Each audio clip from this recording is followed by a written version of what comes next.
Welcome once again to Scenes from the Screen, where we talk about all types of films. Obscure, forgotten, prestigious, rotten, big screen and small, we cover it all. Who knows, you might discover a new gem or be reintroduced to an old favorite. My name is Sean, and I'll be your host. Well, you lucky people, it's just me this week because I gave everyone else the week off, and I think any of my guests, including and especially Holly, will be extremely happy, as no one would have appreciated sitting through the first film. I know I didn't.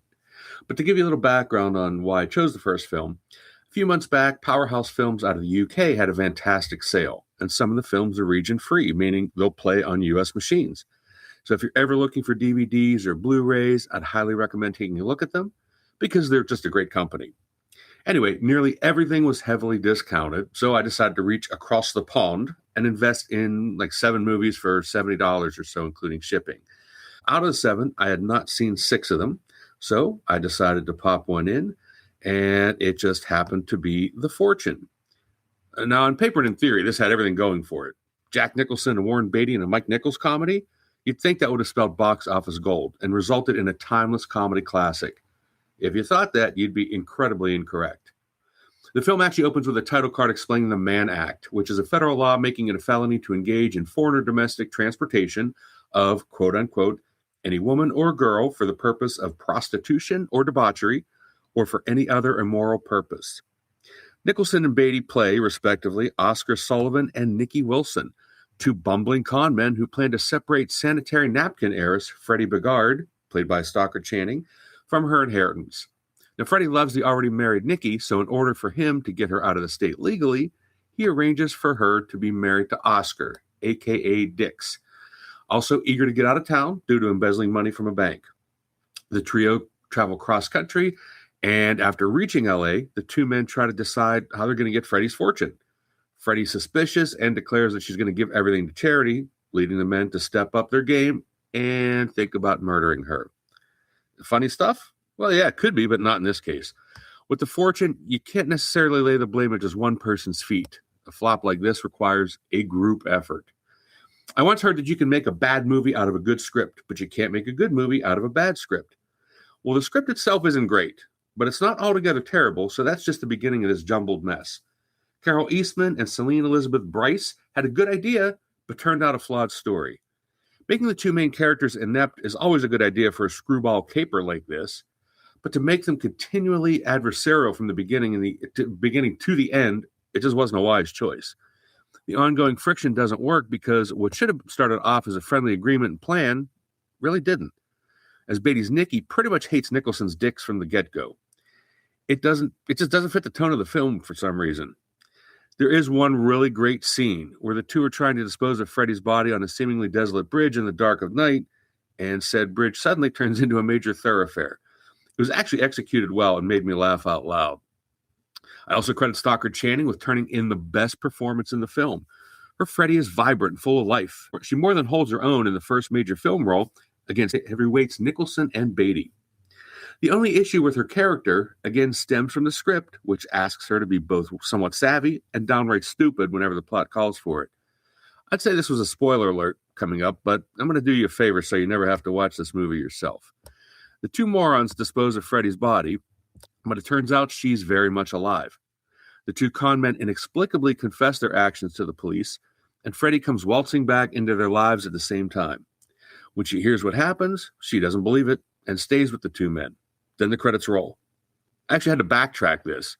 Is it still cool to say rewind? I don't even know if it's on DVD. I guess you can. But anyway, I had to rewind it to see if I missed something. Well, nothing in the movie itself, but it turns out just an hour and a half of my time. Everything just seems off about this film.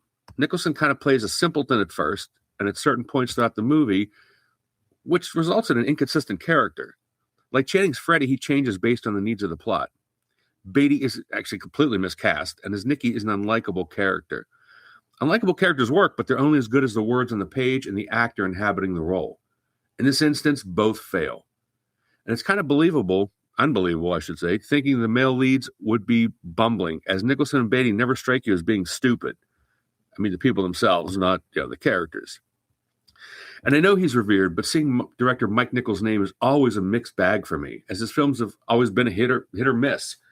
He might be best known for 1967's The Graduate, a film I think is way overhyped and overrated. And 1996 is The Birdcage, which is at the other end of the spectrum, absolutely hysterical. 1990's Postcards from the Edge is another high point, while 1994's Wolf, one of several other collaborations with Jack Nicholson, is an extremely low point, and worse than The Fortune, if you can believe that. The Fortune is supposed to be a mixture of slapstick, black comedy, romance, and crime, and literally fails on all levels. It's like someone heard about the Mann Act and decided, hey, a period piece set in the 20s and involving human trafficking and murder would be a winner. Well, it could have been.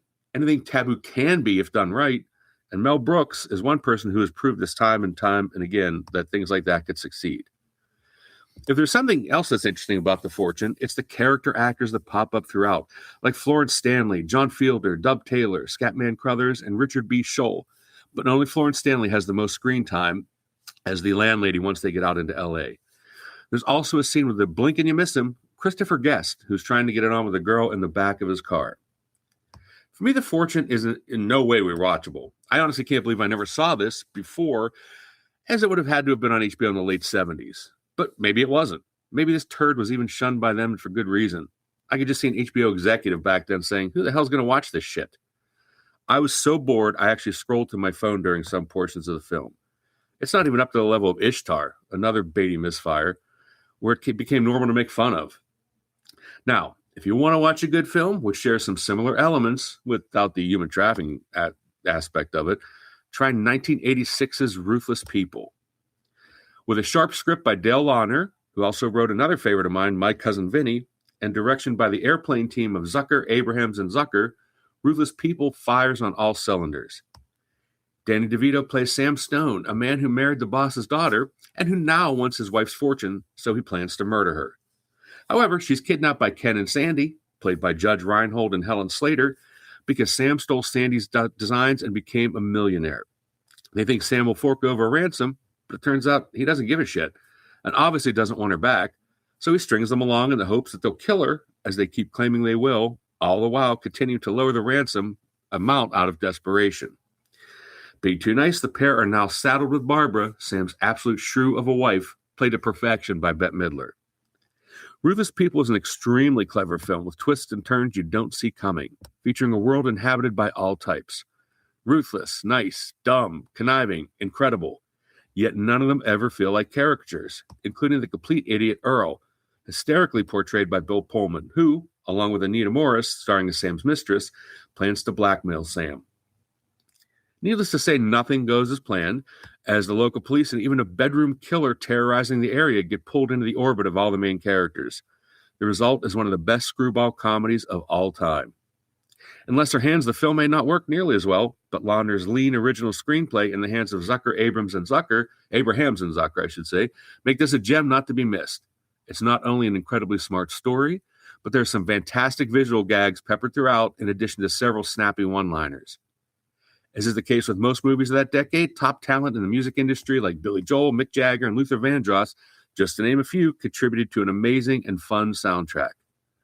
Ruthless People is a highly rewatchable film.